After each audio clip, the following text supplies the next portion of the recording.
Alright, this is going to be how to breed superworms. I've had this project going for a good month and a half and I'm still not done yet.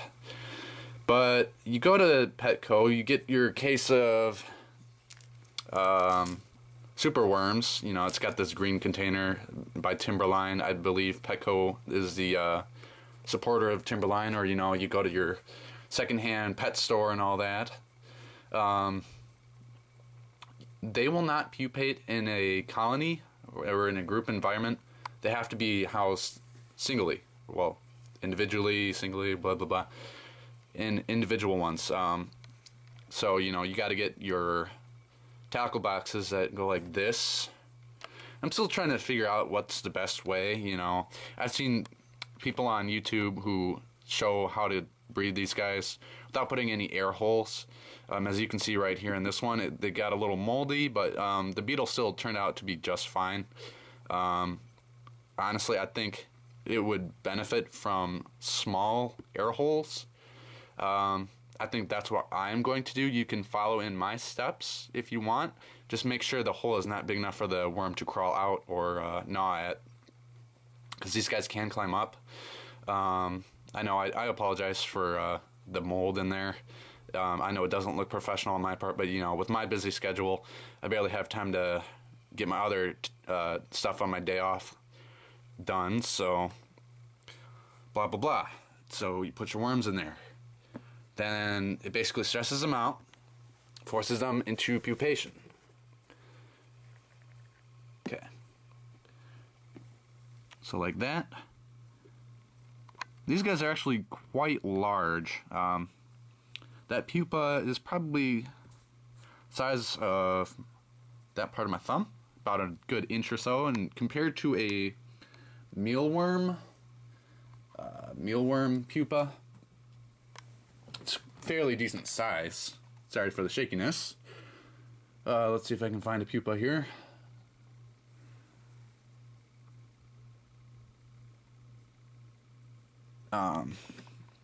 This is a hatched pupa, but you know, you get the idea.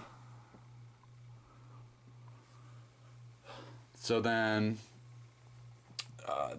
the beetles, you know, I actually like this setup better. You can put stuff on it without having to worry about the screen mesh coming off with, because in my other video I showed how to make this. I used it with hot glue. You know, I can set my hand on there, put a fair amount of pressure on. You know, you don't want to be completely stupid and just go karate chop it. But there's my 3 little beetles. You know, they're getting down business. That's it looks like an orgy of beetles, if you will. Beetle porno. About the size of my thumb, you know. You want to put down some oats. Oats, bran flakes I also use, because, you know, I typically try to use oats and bran flakes for my whatchamacallit, worms. The larva, I guess. Yeah, it's the larva. I typically don't with the beetles, because they generally just go for a little bit of oats and then a little bit of carrots.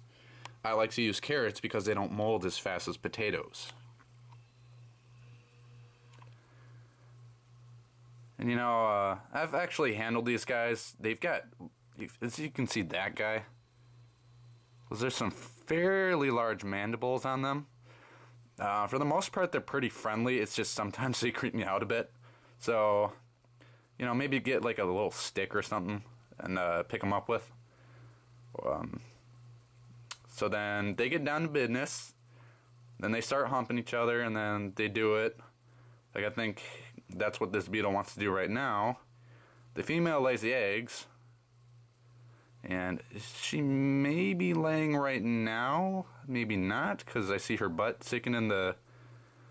I see her butt sticking into the oats there. Maybe she's laying the eggs.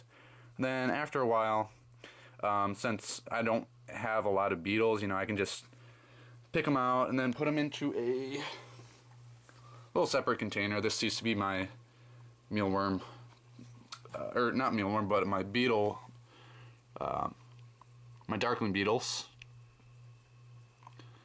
And you know, and then a couple months later down the line, you get some baby superworms. They grow into gigantor worms, and there you go. The process starts all over again, guys. So pretty straightforward. It's trickier to do than mealworms. That's why superworms cost a little more. It's because it's harder to breed. So comment, like, and subscribe.